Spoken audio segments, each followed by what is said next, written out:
What's good, everybody? It's your boy WxG coming at you, and let's have a bit of a conversation because, as we know, not too long ago, the WWE made new cuts, 10 or 11 cuts to, actually I think it is 11 now, 11 cuts to NXT.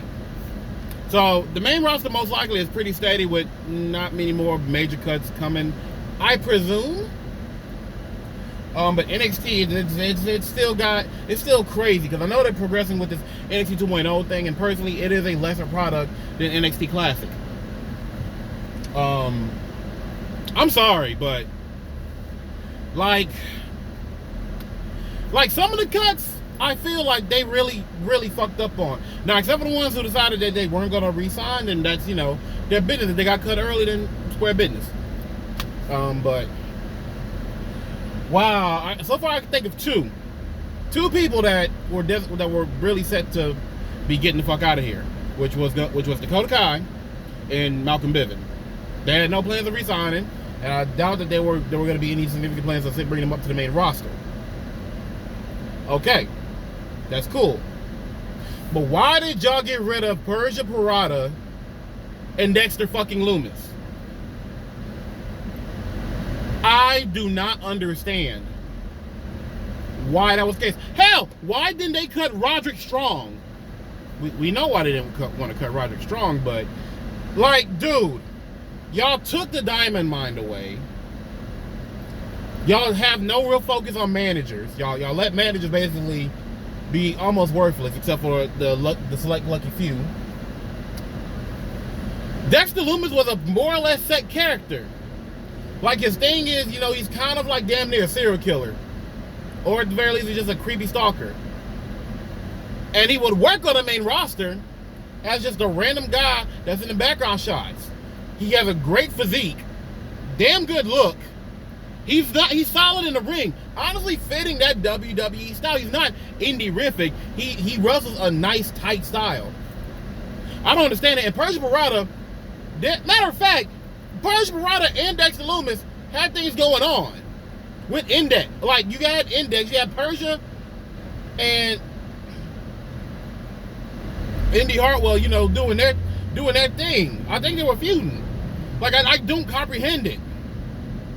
The other guys I kind of didn't know, it seems like individuals that were basically on the live tour, that I guess if the new policy is anything to go by, if guys can't pick it up in like 90 days, they're more or less going to be getting cut. Now, I wonder how much of that's really going to apply to all this collegiate talent they're trying to pull in. I do not comprehend why there's still a need to make these cuts. Unless it's to have their specific ideal main event or WrestleMania ready stars, which it's fucking impossible. You don't just have a superstar fall in your lap every fucking time. You don't. How many individuals should have been big time, big names that were more or less mania ready that WWE let slide? I mean, first of all, Terry Taylor comes to mind. Great talent, given a stupid fucking gimmick. Miss Perfect, he was pretty perfect, but he could have been more perfect. I mean, Terry Taylor was like a weird option. I'm really just pulling from the top of my head. But, I mean, I can go with a Daniel Bryan. Y'all have Daniel Bryan, a more than 10-year veteran in pro wrestling, that y'all came in as a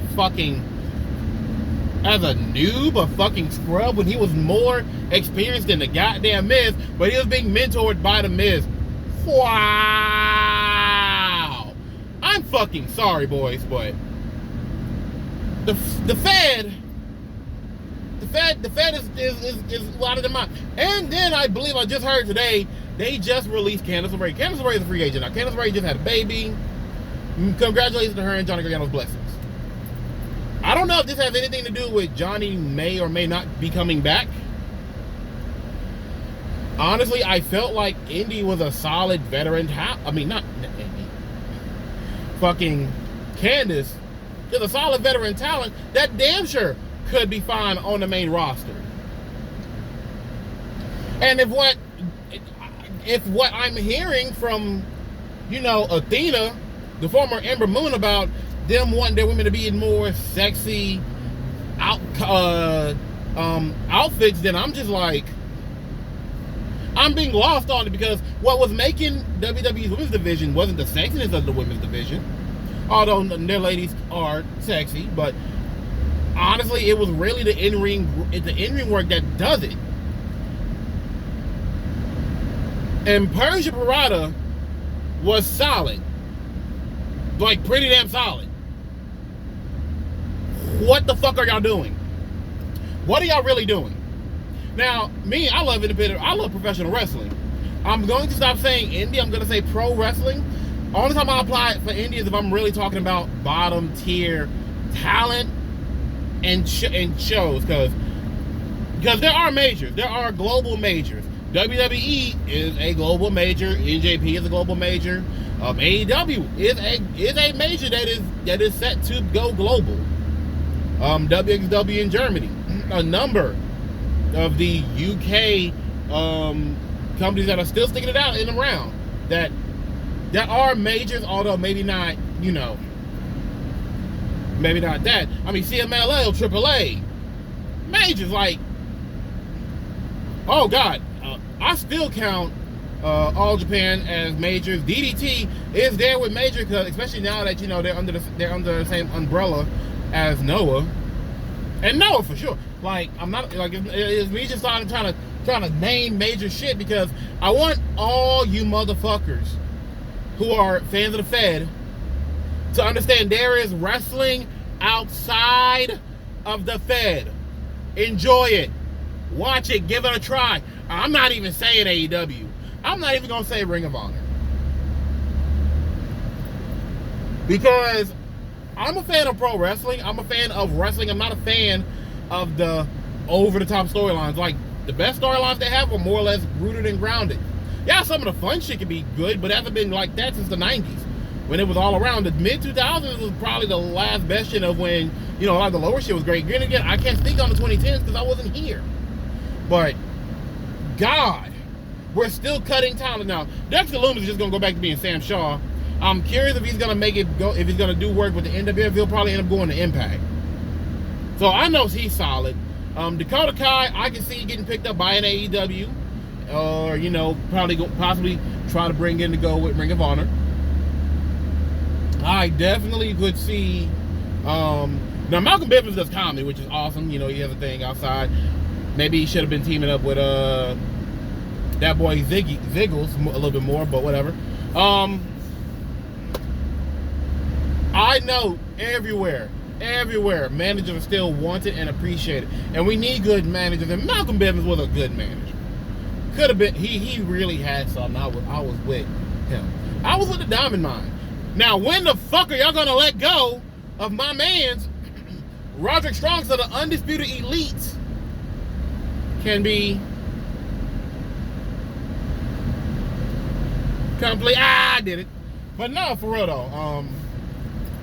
It's just bananas that we're still having to make all these extra cuts. Now let's be honest. You can't keep everybody in the company. AEW can't keep everybody in the company.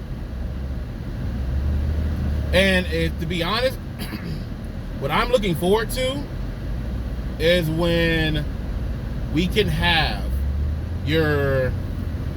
when they can get more money, so they can pay their guys, because word of mouth is 2024 is going to be a interesting year, because a lot of AEW's first year signings will be up. A lot of the OGs, and you know, primo number one is going to be Max.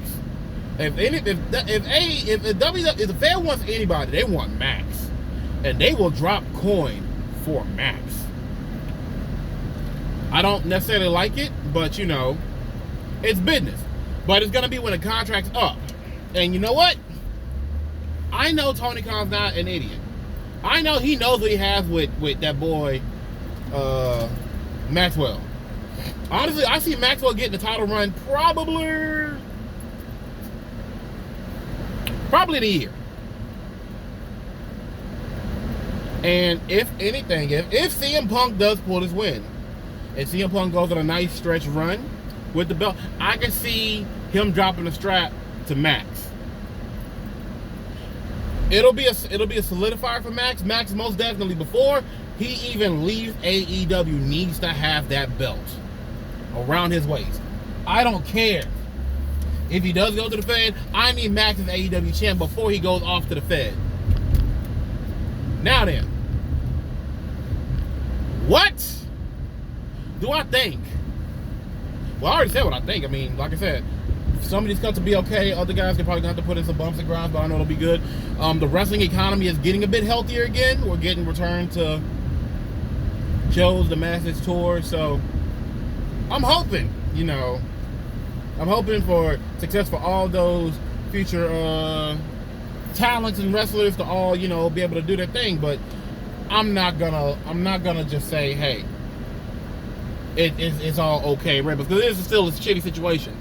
I would much prefer for the Fed to let their contracts run out. Let their contracts run out before instead of just cutting them. That I appreciate AEW so much for that. Y'all don't understand. But you know what? Y'all just let that sit and marinate and tell me what y'all think about it. Because I feel like it's bullshit. But tell me what y'all think. Y'all let me know what y'all feel in the comments. If you like it, please show me love and support and hit me with the likes and whatnot. I'm going to holler at y'all later because I'm about to get home because it's hot in Texas. Y'all have a good one. Peace.